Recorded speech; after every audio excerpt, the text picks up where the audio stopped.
was like, what would be fun is to write a whole book where all of the tone is just the tone of the footnotes, and just like goofy asides, and like, here's some silly things that we know. And that was basically how I pitched it, was like, hi, I would like to write a book that sounds like my footnotes, but a whole book. And then it turned into like, okay, well, here's some goofy sounding things that we happen to know about outer space, and how we know them, and why we know them, and why we should care. And there are still goofy footnotes in my goofy footnote book. But that was kind of how it came about. I was sitting there going, it would be fun is if I could write a book that was just nonsense from start to finish. That would be fun.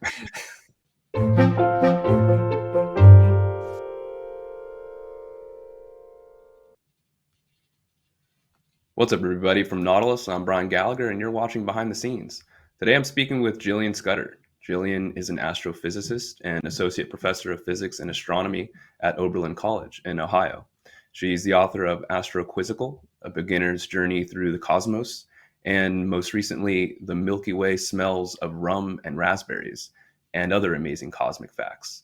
She has also blogged about her interests in astrophysics at astroquizzical.com. Her recent story in Nautilus was an excerpt from her new book, The Moon Smells Like Gunpowder, Why Dirt on the Moon and Mars Would Be Dangerous to Live With. Jillian, thanks for joining us. Thanks for having me. Of course. So to start off, would you mind summarizing your intellectual and academic background, as well as how you decided to start blogging about space? Sure. So my research background is in studying how galaxies form stars, and why they form stars, and what is happening there. And there's just a lot of information to learn about how galaxies fundamentally work. And so that's where I spend my research time. But most of what I do these days is I teach physics and astronomy to undergraduates at Oberlin College in Ohio. And I started writing when I was in graduate school, because I had also done a liberal arts education as a student. And as part of that, I had been writing a lot. And I got to grad school, and then the only thing I was going to be writing for graduate work was technical peer-reviewed publications. And I kind of went, oh, I need something else. So I started the blog just as a way to keep my hand in another form of writing. And because I was feeling uninspired, what I set it up to do was answer questions. And this gave me just a whole string of prompts from people that I wouldn't have necessarily thought of. And then I got to try and answer those questions, and I kept it quite informal and chatty, which was basically the polar opposite of the technical paper that I was writing for my work at that time. And then I just kept going with it, and now I write books. That's great. How did you get interested specifically in astrophysics? And were you always a kind of a literary interested person, a reader, alongside your interest in science? I was always a reader. I've been reading for a long time. I was one of those people who, as a child, I'd get up early and read, and just like, this is my time for myself. So I've been reading for a long time, but most of my reading was your standard like childhood escapism kind of things. So it's been present, but it wasn't a thing that I thought I was going to connect to my professional life at any point. And the story of how I became an astrophysicist is a string of accidents, basically. A lot of people have this in their head, like they're age 9 and they know, and this is what they're going to do. But that's not my story. My story was, I liked the sky. I enjoyed looking up, and I liked the things that I was learning about what was out there, but I didn't realize it was a job. And I actually started taking astronomy classes in college because that was the alternative to taking circuitry classes. And I super did not want to take circuitry classes. So I took astronomy instead. And then I really liked it. And about in my third year of undergraduate, I went, hang on, I could do this as a job. Like, I could just keep going. I could get a PhD in this. I could keep going. And this could be an actual career path for me. And so that was the moment where I was like, oh, this is what I'm going to do. But it was quite late for me. All right, once again, your recent piece is The Moon Smells Like Gunpowder. Would you give us a brief summary of that for our viewers who haven't read it yet? Sure. So the idea is that we didn't know this, but every single astronaut that we have sent to the moon has come back inside absolutely covered in dust. The moon is not great for walking with any grace, and the suits that they have to wear are pretty clumsy. And so everyone was tripping over and falling and having to get themselves back up. And the lunar soil is quite static cling.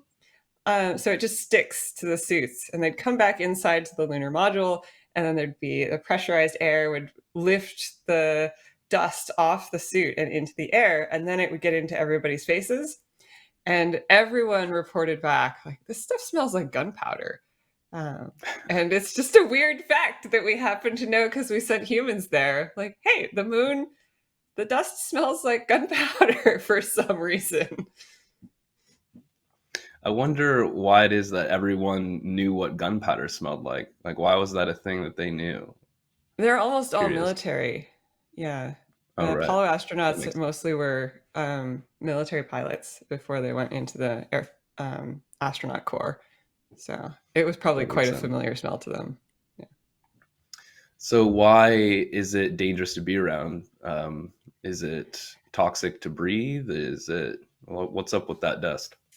Well, so it's not great to breathe dust, generally speaking, but in this case, it is actually worse than your standard Earth dust, um, because dust on Earth kind of tumbles around and there's a lot of erosive processes, and dirt outside pushes against each other, and you get a lot of rounder small objects. Whereas on the moon, the only reason you have dust is because you just repeatedly shattered the rock of the moon with large and small impacts from rocks going at a very high speed. And so, with that, what you have instead of things that have tumbled against each other is things that have just snapped. And so then your shards of rock, instead of being like river tumbled as we can get them on Earth, are just sharp edged, shattered pieces. And so if you breathe those, it's not great for the inside of your lungs, because instead of having small round bits of dirt and grime, you have now sharp bits of dirt and grime that are hanging out in your lungs, and it can do damage to the inside of your lungs. And so it mimics something on Earth that is called silicosis, which happens when people breathe in silica dust. Usually, this is construction workers or people who are making quartz countertops, things like that. And it causes long-term and permanent lung damage if it is breathed for too long. So don't try to reduce the amount of lunar dust that you inhale, generally speaking. So as far as I'm aware, none of the astronauts that went had any long-term lung impairment, but they were only there for a short period of time and wouldn't have breathed it in for very long. That's right. Yeah, so I imagine since the dust is sharp, coughing won't do as well of a job as it would on Earth because it's stuck in your lungs a bit, Yeah, as opposed it to really just kind of right. wedges in there. Yeah. Mm. Is that? I mean, how much of a deal breaker, or maybe it's not a deal breaker, is it for people who might be staying on the moon or later Mars longer term than just short missions and going back in the ship or whatever? I don't think it would necessarily be a deal breaker, but it would definitely be an issue that we're going to have to contend with. So, if you're going to be on the moon for a long period of time and not just the sort of 3 days trip that we sent for the Apollo astronauts, every time you come back in from a lunar walk or whatever excursion you have taken, every time you come back in, you're probably going to be covered in lunar dust. And so if you're there for years at a time, then if you come back every time and every time you wind up breathing in a pile of lunar dust, that's just going to accumulate damage to your body. And so we would need to have some way of reducing the amount of dust that you would be inhaling. So whether that is technologies that reduce the cling so you can brush it off or blow it off easier before you come all the way inside or before you take your helmet off, or if there's some other way of, I have seen some prototypes for spacesuits where you leave most of the spacesuit outside and you just like crawl out through a hole in the back, and you just you don't ever bring it all the way indoors again. This is mostly for a Mars mission, I think, was for that prototype. But yeah, it is going to be something that we're going to have to deal with. It is something that we can probably overcome, but it's going to require some thought to keep everyone's lungs intact. Well, that's good news. What was your impetus or inspiration for writing your new book, The Milky Way Smells of Rum and Raspberries? It was actually kind of an offshoot from the last book. So, Astroquizzical, I wrote um, in 2017. It came out in 2018. And we very recently came out with an illustrated edition of it. So I was revisiting all of that text, and re-examining and re-editing everything. And in the process of doing that, I had in a couple of places in Astroquizzical some just silly footnotes that I had made for myself mostly. Like, here's a cute aside joke. I'm going to put it in a footnote, and I'm going to just enjoy the fact that it's there. And they were there, and I enjoyed them. And when I was redoing everything for this illustrated version, I was like, what would be fun is to write a whole book where all of the tone is just the tone of the footnotes, and just like goofy asides, and like, here's some silly things that we know. And that was basically how I pitched it, was like, hi, I would like to write a book that is sounds like my footnotes, but a whole book. And then it turned into like, okay, well, here's some goofy sounding things that we happen to know about outer space, and how we know them, and why we know them, and why we should care. And there are still goofy footnotes in my goofy footnote book.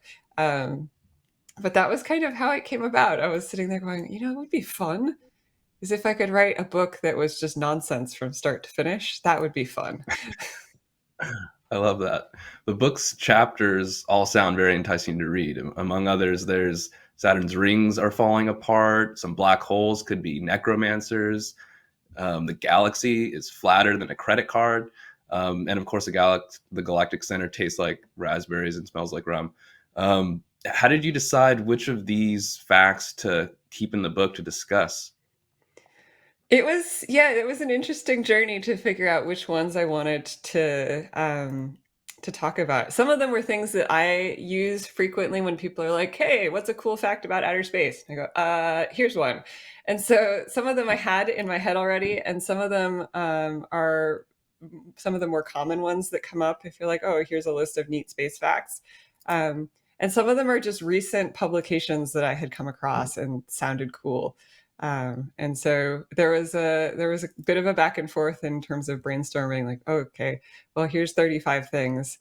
Is that a good number of things? Do we need more things? Do we need fewer things? Are some of them too close to each other? But in general, yeah, it was just like things that seemed appealing, or that I had read about recently, or that I knew about from past experiences. And I do a lot of public facing talks, and so I get to hear people's curiosity. It's kind of fed off of all of those things simultaneously. Nice. Let's talk about Saturn's rings. Why are they falling apart? What's happening? Oh, that's a good question. That I don't have the answer for. But it seems that they are falling apart, is really where we are. So at the end of Cassini's mission, um, we sent Cassini into the gap between Saturn's rings and Saturn's surface. And we had never done that before because it was unclear how much stuff there was going to be in that gap. And generally, if you have a very fancy, very expensive spacecraft that you're very invested in, you don't put it in spaces where there might be unexpected rocks. And so for this particular dive, they weren't sure that it was going to work or that it would survive, but it did in both cases. And one of the things it was measuring was how much stuff there it was encountering, so small particles of dust and other material. And in that gap between Saturn and its rings, there was a lot more material than they were expecting, which tells us that the rings, the inner edge of the ring, is coming apart at the seams, and it is falling in towards Saturn. And so Mm. now we have this question of like, okay, well, um, they're doing that now. How long has that been happening for? How big were the rings before? If they're coming apart now, they must have been brighter and bigger previously. How long have the rings been around? There's been competing theories about, well, maybe they've been there for basically ever, and other theories that say, well, maybe they're relatively recent. And the fact that they're coming apart is maybe an indication that they are recent if they're not very stable there. But yeah, it's unclear what is driving this. It's called ring rain, which I think is really fun as a phrase. So what's driving the ring rain onto Saturn? Um, but it seems to be happening, and it's neat that we know it. And it happens, and we know it just because we've been able to send one of our robotic craft into the gap between Saturn and its rings, which is pretty neat. I'm not sure if I may be remembering or maybe misremembering what I read from that chapter, but is it the case that if the rings are fairly young, then if the dinosaurs were clever enough to have a telescope, they wouldn't have seen the rings? Are they that recent?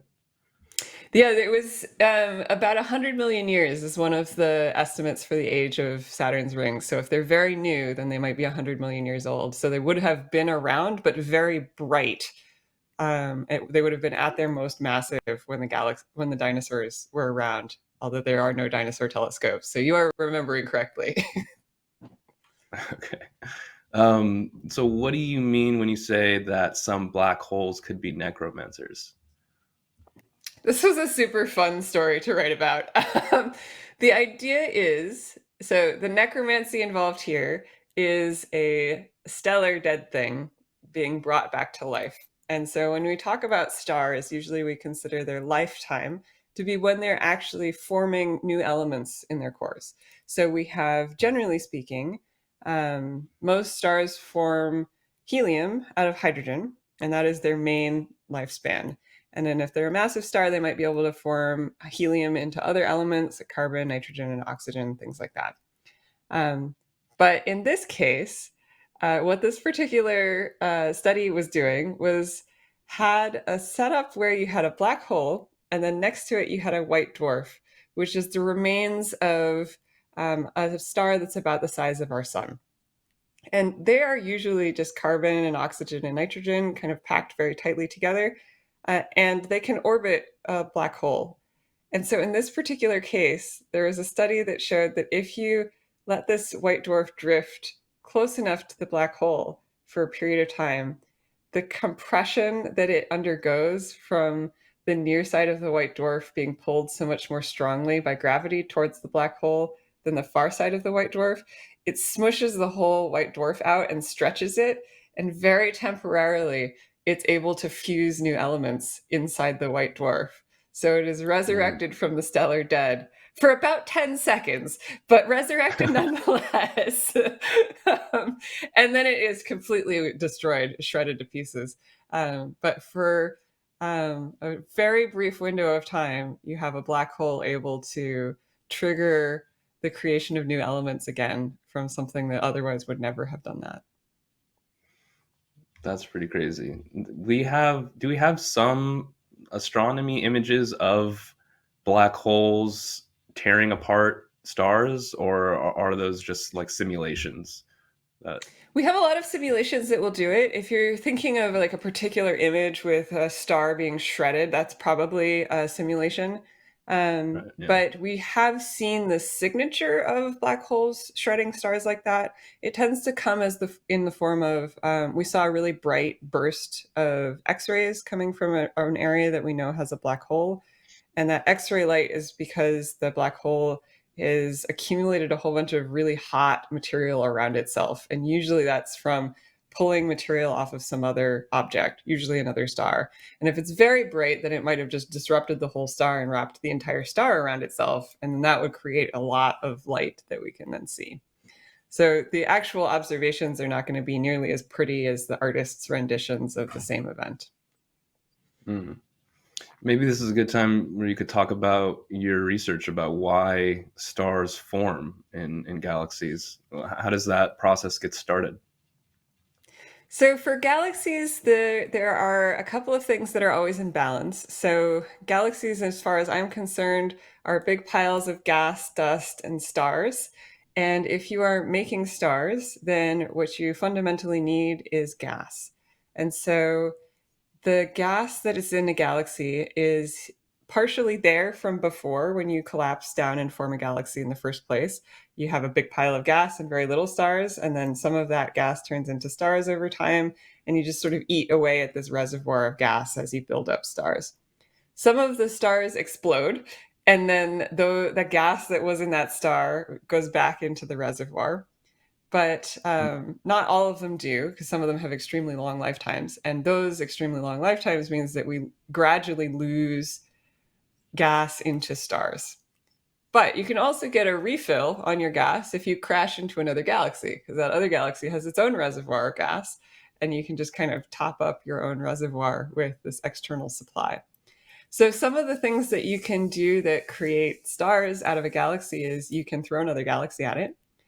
This disrupts the standard workings of a galaxy, either by adding more gas or by having the gas in one galaxy hit the gas in another, and that can compress the gas and trigger lots of star formation. You can also just kind of jostle the galaxy a little bit, and that tends to make things just enough unstable that it will form a bunch of new stars. So that is where I spent most of my PhD work, was studying how galaxy interactions and collisions between galaxies trigger stars to be formed in the galaxy.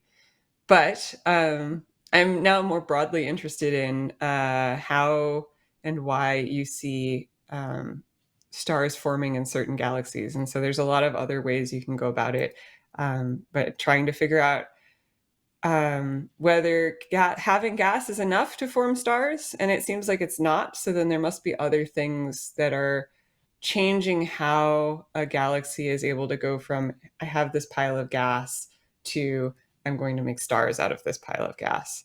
And that is now just an interesting puzzle of trying to figure out what else might matter for a galaxy in order to tell it whether it should form stars or not form stars, even if it does have the gas available. Are the variety of stars that we know about just a function of the stages that a star goes through in its lifetime, or are there just fundamentally different kinds of stars out there that take on different forms that other stars wouldn't? Yes, both. So the fundamental thing that changes from star to star is the mass of that star. And so the more mass of that star, the brighter it is and the bluer it is for its normal lifetime, where it's fusing hydrogen into helium. And so you can have a very low mass star that is quite red and dim, and that star will live for approximately forever. It's like more than the entire history of the universe. They are still going. They will go for 30 billion years or some a ridiculous number. If Wow. you're a very bright, massive star, you're probably going to live for maybe 10 million years, maybe less. And Mhm. so some of what we see in the sky is different because they're fundamentally just not the same mass. And so they are Mhm. just different colors and different temperatures with, just because of the change in mass. You do also get different evolutionary states, and some of those states will change depending on the mass of the star. So if you're a very massive star, you tend to explode dramatically at the end of your life, and then you'll form a black hole or a neutron star. And you do get these big supernova explosions as a result. If you're a lower mass star like the sun, then you tend to create a supermassive, not a supermassive black hole, excuse me.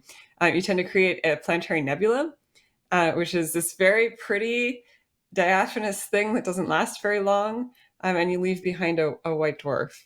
And in between those two things, where you go from being a star that has an easy pathway of like, okay, we're just building helium out of hydrogen here, and before you explode, there is this phase of becoming a giant red star. And those can be extremely giant if you started with a large star, or slightly less giant if you started with a lower mass star. But it does change the way that the star appears as a function of time. So you just wait long enough and you will see. So, for instance, Betelgeuse is a red giant star, and Mhm. it's quite massive to start with. It's huge, and we can see it as bright and red in the shoulder of Orion, just by eye. And then the other stars in Orion tend to be really bright blue giant stars, and those will have different masses and be in a different stage in their evolutionary life. So it is kind of both. They are fundamentally different stars, and we see them at different times. Very cool. So, as I understand it, the large scale structure of the universe is like a sponge where there's, Hmm. filaments and cosmic walls and galaxy clusters, and the blank spaces in the sponge are cosmic voids where there's very, very little mass. Yes. And so I'm wondering, will if you play the tape fast forward in the future, will galaxies just continue to cluster and fall in on each other and just become, crazy supermassive galaxies, or will dark energy keep on expanding space and pull things apart even as things seem to be clumping in? What is going to happen? It kind of depends on how far forward you let the clock run. So there is a period of time where things that are gravitationally held together will stay gravitationally held together for quite a long time. And so the local group that we're part of, we've got the Milky Way and Andromeda. The Milky Way and Andromeda will collide at some point about 4 billion years in the future. And then we've got a whole bunch of smaller little dwarf galaxies that hover around the edges, and those will probably stay orbiting the Milky Way for quite some time. And then we have the nearby, like Virgo cluster of galaxies, and that will just continue to interact with itself. And probably you will have more collisions, and you will build up more mass in what is now smaller galaxy into something much larger. If you keep going, though, um, the spaces between these gravitationally bound objects will keep getting larger as you let dark energy take over. Mhm. And there will be a long period of time where gravitationally bound objects still exist and hang on. Um, but the spaces between them are so large that they're basically functioning in isolation from all of the other gravitationally bound things. Um, if you let dark energy go really far into the future, so we're now at like 10 to the 30 years in the future, which is a number that is too large to make any sense, you do start taking apart your gravitationally bound system again because you're pulling space so rapidly and expanding things so rapidly that you kind of flatten everything out again. Mhm. So you no longer have we have this mental model of the gravitational dip there that things live within. And so you start to flatten that out and no longer have this divot where things can be held. And so you do eventually flatten things out again. But there's a long while before that where you do still have your gravitationally bound objects still holding together. And that's kind of the regime that we're in now. Dark energy is making the spaces between unrelated objects bigger, Mhm. but it is not able to take apart anything that's gravitationally bound to itself, and it's certainly not able to take anything that's molecularly bound to itself. Like rock is going to stay rock. Um, and so we will stay in this phase for quite a long time. Do we know how many mergers the Milky Way has already gone through, or is it a kind Ooh. of, fresh galaxy? No mergers yet. No, it has had a couple of interactions. This is a really good question. I think so there, but it's been a while. It has not had a large number of major collisions, which is surprisingly atypical for a galaxy that is otherwise pretty normal. The last major collision, I think, was um, somewhere around 9 to 11 billion years ago. Is a while. I'm dredging this number out of my memory banks. Um, and the thing that it collided with is called Gaia Enceladus. Um, and then there would have been more collisions prior to that. And I know there was at least one other major event that we are sort of tracing in our galactic history now.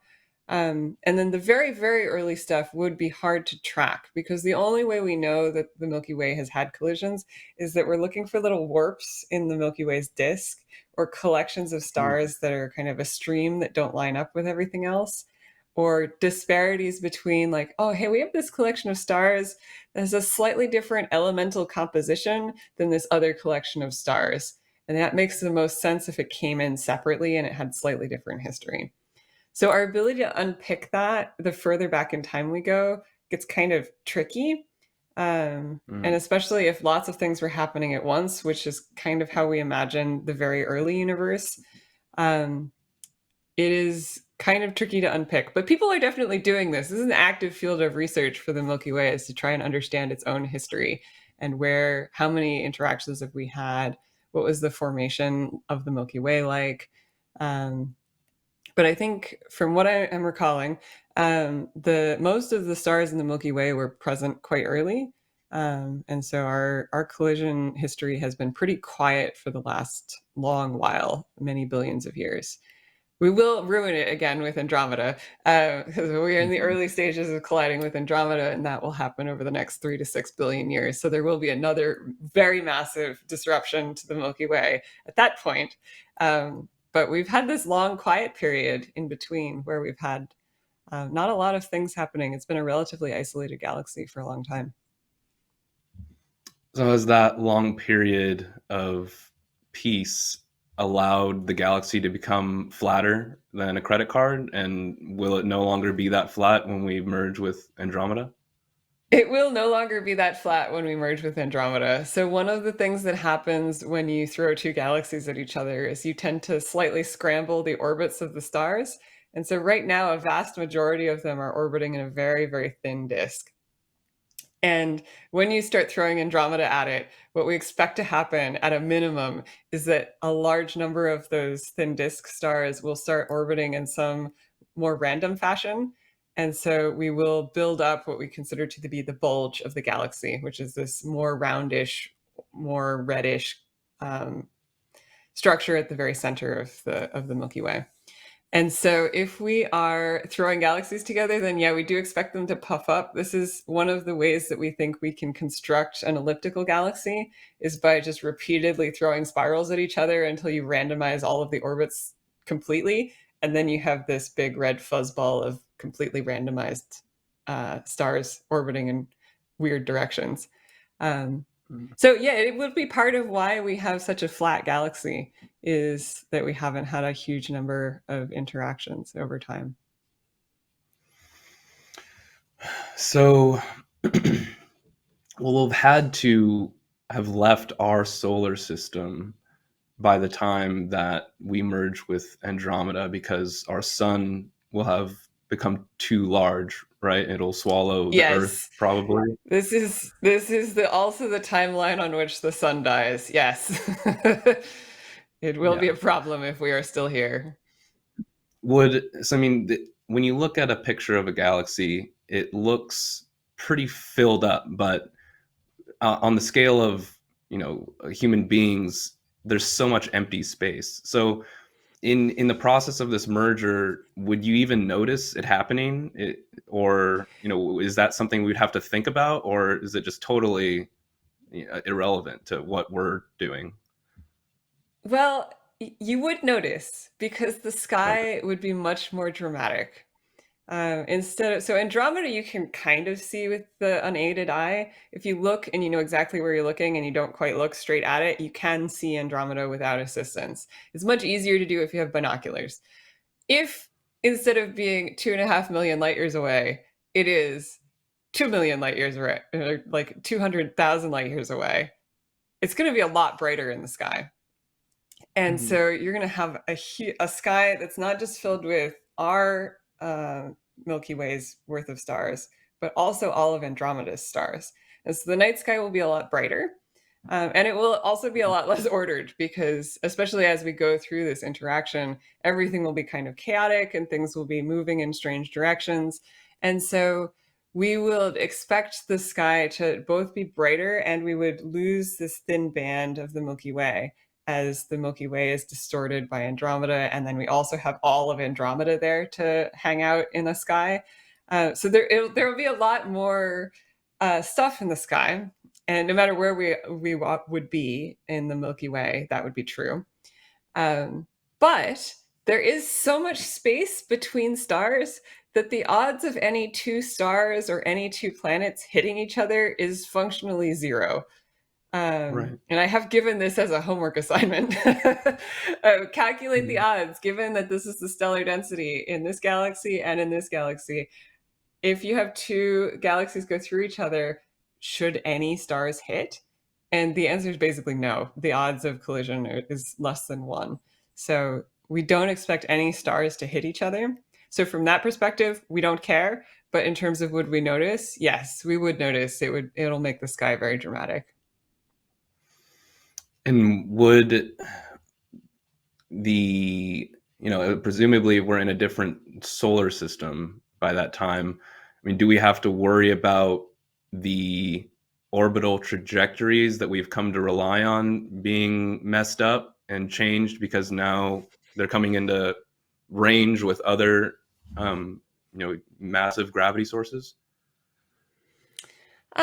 Yeah, I mean, I guess if you were trying to travel mid collision, it would be a more dynamic system, but it is still a pretty slow process. And so Mhm. I think on timescales of a human life, I don't think it would mess too much up because we would have to figure out I'm going to get from here to here, and I would like to do that in less than 60 years. Um, One, good luck with that. No, there's nothing within 60 years travel time right now. So we'll have to get much faster in order to get anywhere in 60 years. But also, the galaxies, this whole process takes 3 billion years. Mhm. And so, even though the galaxies relative to each other are moving at several hundred kilometers a second, space is so big that that is not a rapid speed. That is a Mhm. relatively slow thing. The sun is going around the center of the galaxy at 200 kilometers per second. This is not particularly problematic for us. And so, even though things would be changing over time, and if you compared the way that you might want to get around from 1 billion years to the next billion years in a human lifetime, it's not going to be changing all that much. I am jealous of the beings that will be living in the future that will have the Andromeda galaxy so clearly in the sky. It would be a Yes, sight to see. it would. Um, I imagine that there were some chapters that didn't make the final cut in this most recent book. Would Hmm. you want to share any of the interesting ideas or discussions of fascinating phenomena that didn't end up making it into the final book? There are so many. This is the problem. You can pretty much pick any topic and start digging and get into interesting things. And so even just our solar system, it has so many interesting things going on. So I do talk about Triton, the moon of Neptune, being doomed in this book. But one of the things that I didn't talk about is Triton has geysers Mm, somehow. What is it doing with geysers? It's a moon, and also it's way out in the solar system. There should it's where is it getting the warmth for that? Where is it getting the liquid for that? What is its internal structure? But we've only been past Titan or Triton one time, mm, and so we can see it from with telescopes from here, but we have only visited it once. And so Triton is an interesting place. We've got a whole bunch of stuff about the outer solar system. There is a Kuiper Belt object, so out past Pluto, called Haumea, which has a ring, which is very dark. mm, It's weird. mm, There's all sorts of weird, like salt volcanoes in places in the solar system. So Ceres, a few years back when we sent NASA's Dawn mission there, arrived and everyone was like, "Why is Ceres bright in places?"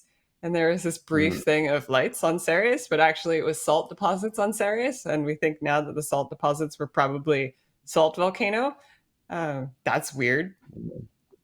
And What I that's mean, just what within is our a solar salt system, volcano? right? It's Right. very Yeah. much like a regular volcano, except that it erupts brine instead of liquid rock. So it is just Wow. erupting with salt water, and then the water evaporates and it leaves behind the salt. That's so fascinating. Isn't it good? Like space is fun, and this Yeah, is why I enjoy I writing know. about it. Yeah. I mean, yeah, the things you can find out in space just seem like very fantastical extrapolations of things that occur on Earth that you Mm. would just think are imaginary. But yeah. Yeah, you do get really interesting, especially when you start thinking about exoplanets. You'd get into really interesting little worlds where you're like, wow, that feels like it shouldn't exist. And yet here we Mm, are saying, oh, it probably does exist. That probably is a thing that happens. And so we're getting to a point where we're getting better and better at detecting exoplanets, and our ability to imagine what a weird exoplanet might look like is starting to be outstripped by the exoplanets that we are finding. So, mhm. for instance, I don't think I would have ever thought of like, oh, we could have an exoplanet that just rains gemstones every night. Like, that's a thing that we think is potentially happening. Like, just can Wow. crystallize out and rain. It's like, that's strange. That's a weird mental, like a terrible place to visit, but cool that that it exists. Um, Yeah. Have you ever thought about if there are any astrobiological implications to galaxy mergers? Like, is life more likely to emerge in a galaxy that has merged several times? Or is it just way too early to tell? Like, um, there are a couple of things that can happen with the habitability, I guess. Um, in general, I think the major thing that you need though is time. And so you mm, need to have the materials on your planet, and you need to have a star that isn't going to explode immediately, or be otherwise terrible to live around. So there are some really low mass stars that every so often people go, oh, those could be really good places for life because they have really long lifetimes. And so you'd have a lot of time for life to develop on some planet. Problem is that a lot of those have really extreme solar flares, and if you have mm, that kind of extreme solar flare, you're going to be hitting your planet pretty regularly with a lot of incoming charged material, which would probably get rid of your atmosphere, which then removes your ability to have life because then you're just irradiating the surface, and it's cold at night and all sorts of other bad things happen.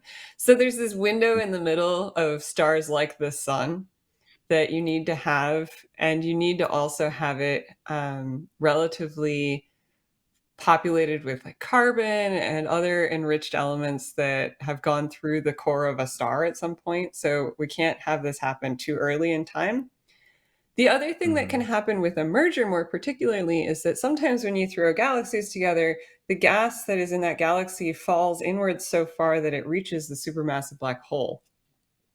And then you have an active supermassive black hole. And an active supermassive black hole creates a lot of X rays and other really bad for you kind of radiation. And if you are in a planetary system that is too close to the center of your galaxy, that might just sterilize it. So that mm. could be a complicating factor, but um, there's a lot of stars in the galaxy, and there's a lot of places to exist outside of that potentially fatal zone near the core of your galaxy.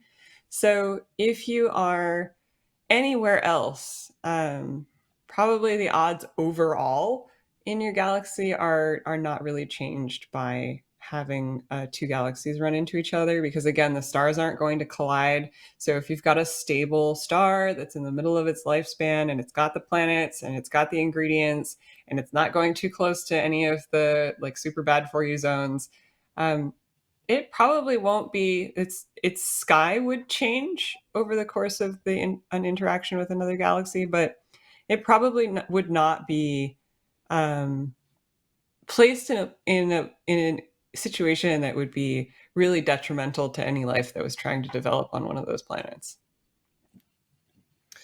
So Would that mean that that is something that Star Wars kind of gets wrong? Because I think in the Star Wars galaxy, there are many, many civilizations on planets near the core, and there's less as you go out toward the rim.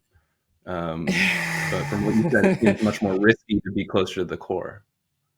It would be risky to be close to the core if you are in a galaxy that has a lot of gas and which has the tendency to have an active nucleus.